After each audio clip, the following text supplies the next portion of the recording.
Bonjour à tous et bienvenue pour un tout nouveau rendez-vous avec l'Autojournal, la quinzaine de l'AJ. L'idée, c'est de vous proposer toutes les 2 semaines notre point de vue sur les événements essentiels du monde de l'automobile en 3 étapes.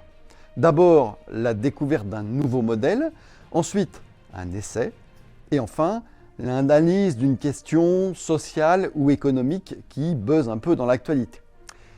Pour ce premier numéro, nous allons donc vous proposer de découvrir la nouvelle Lancia Y, qui a l'ambition de relancer la marque italienne. Et puis ensuite, on montera à bord du Fisker Ocean, un SUV électrique américain fabriqué en Europe, a priori plutôt attractif. Et enfin, on tentera de faire le bilan du fameux dispositif de leasing social. C'est bon pour vous? Alors c'est parti! On commence donc avec cette fameuse Lancia Y révélée il y a quelques jours. Je ne vais pas vous infliger un long historique de ce qu'a été Lancia. Pour faire court, c'était à l'origine une marque extrêmement innovante, un peu comme Citroën chez nous, qui a souvent développé des solutions techniques très originales et se positionnait dans ce qu'on appellerait aujourd'hui le premium, sauf qu'au niveau rentabilité, ça n'a jamais vraiment été la fête et c'est pour ça que Fiat les a rachetés en 1969. Où est-ce qu'on en est aujourd'hui avec Lancia? Tout est à reconstruire parce qu'à part en Italie, la marque a totalement disparu depuis 2017. Sauf que l'ancienne Y, qui est toujours disponible sur le seul marché italien, elle continue à faire un carton commercial, ce qui est quand même un peu ahurissant, parce que la voiture elle est largement dépassée techniquement. Elle a été lancée en 2011 sur la base de la Fiat 500, mais son allure plutôt chic et surtout son prix actuellement très raisonnable, parce qu'elle commence autour de 15 000 €, continue de séduire le public italien. Et contre toute attente, il s'en est vendu plus de 44 000 exemplaires en Italie en 2023. C'est la 3e voiture la plus vendue en Italie. Qu'est-ce que va donc pouvoir bien apporter la nouvelle Y dans ce paysage où on a une voiture donc pas chère et qui cartonne, vendue sur un seul pays? Ça va justement être une révolution, cette nouvelle Y. Elle a été conçue sous l'ère de Stellantis.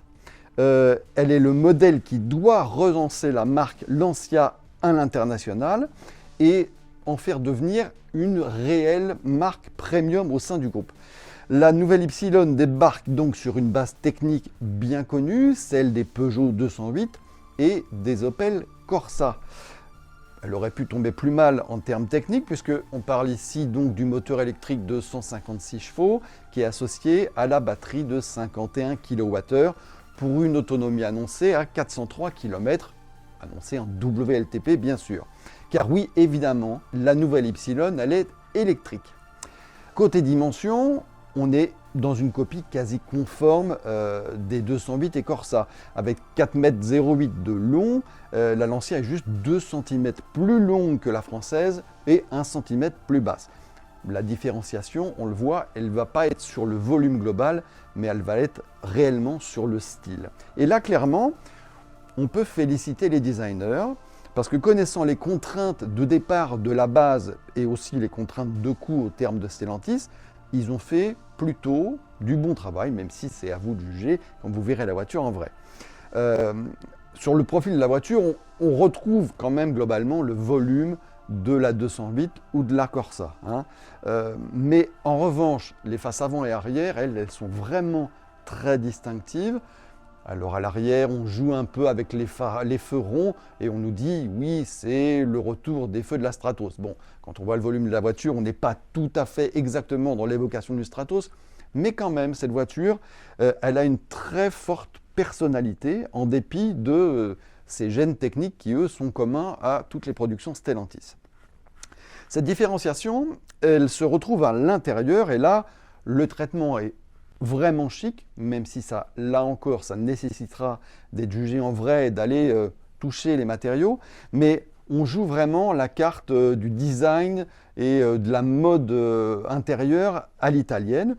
Et de ce qu'on en aperçoit pour l'instant, ça marche plutôt bien. Et il y a ce petit clin d'œil avec la tavolina, qui est une espèce de table à café recouverte de cuir qui est devant la console centrale. Bon, table à café, ça serait bien qu'il y ait aussi la machine à café avec, mais ça, c'est pas prévu. Mais en tout cas, ça pourra servir pour les arrêts, pour les pauses recharge qui seront malheureusement assez nombreuses si vous voyagez sur de longues distances avec cette batterie relativement modeste. L'ensemble est complété par les écrans inévitables, de dimensions correctes, c'est moderne, c'est soigné, la sellerie est très soignée. Bref, quelque part, les ambitions de créer une petite voiture chic, de ce qu'on aperçoit, ça fonctionne plutôt bien. Et on peut imaginer que ce style et ce soin apporté au détail pourra séduire. Le bémol, ça reste quand même le tarif. Là, on n'en sait rien pour l'instant. On peut parier que la nouvelle Y, elle débutera à peu près à 2 fois le prix de l'actuel. Alors bon, l'actuel est extrêmement économique, mais quand même.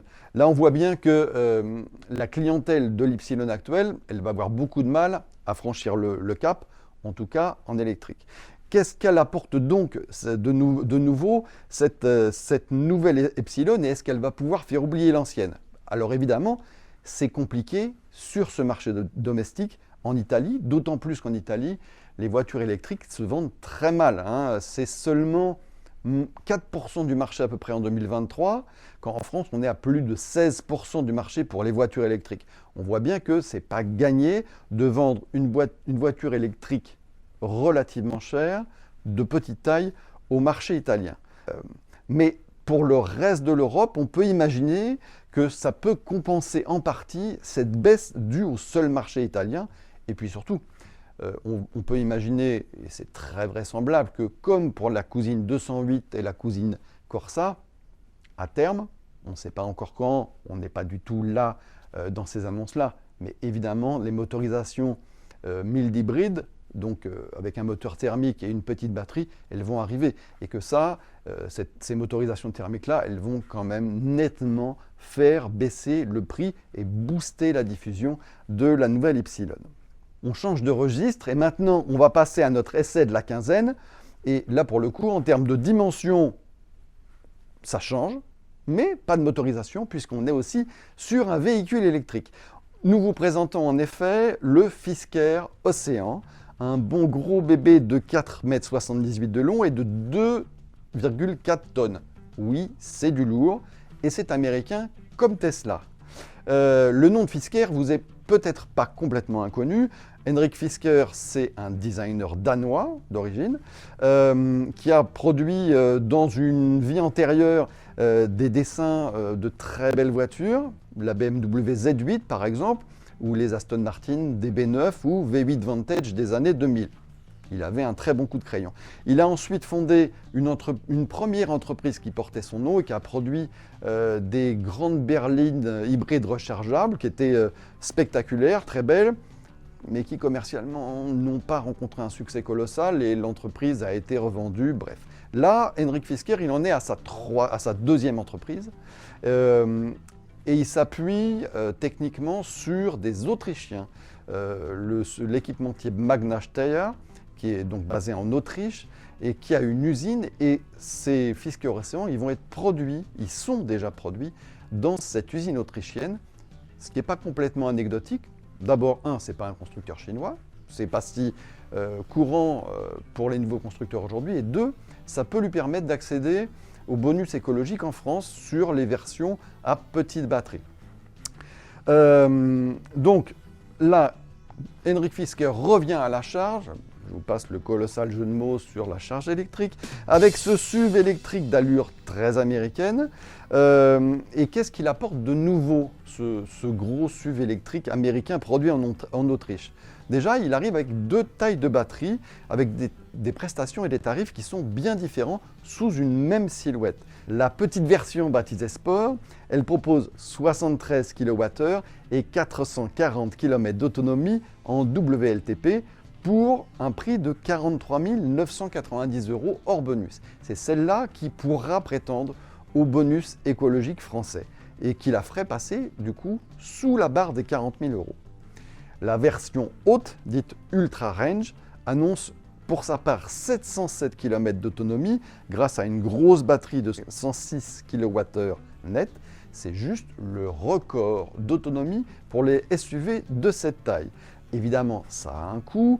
L'Océan Ultra, elle commence à 57 990 € avec 540 chevaux et elle passe à 64 590 € avec 564 chevaux. Alors oui, c'est beaucoup d'argent dans l'absolu, mais il faut juste comparer avec les concurrents susceptibles de proposer des autonomies du même ordre. Et là, finalement, le ticket demandé par Fisker semble assez raisonnable. Bon, une fois qu'on a réglé la question de l'autonomie et du prix, il est comment sur nos routes ce Fisker Océan? On se doute bien qu'avec 2,5 tonnes sur la balance, il ne va pas tout à fait se comporter comme une sportive, ça c'est évident. Mais en fait, il sait se tenir, même à un rythme soutenu, un rythme encouragé par des accélérations très toniques, puisqu'on est sous les 5 secondes sur le 0 à 100 km/h, 4 secondes 4. Nous n'avons malheureusement pas pu encore le chiffrer nous-mêmes, le mesurer nous-mêmes. Ça a été vraiment un tout premier essai très rapide. En termes de sensations, le premier regret qu'on peut avoir, c'est une direction qui est un peu trop assistée et qui ne remonte aucune information. C'est le lot malheureusement assez fréquent des voitures électriques ou globales et notamment des SUV électriques. Mais son truc, malgré tout, c'est le confort, et ça, il le fait bien parce que les suspensions sont particulièrement bien calibrées pour cet objectif. Ce confort, tous les passagers en profitent parce qu'il y a beaucoup de place, et notamment à l'arrière. Le coffre, lui, est un tout petit peu décevant, on est sous les 500 litres. Alors oui, c'est un peu décevant par rapport à la taille, mais il y a beaucoup de place à l'arrière, et ça reste quand même très raisonnable.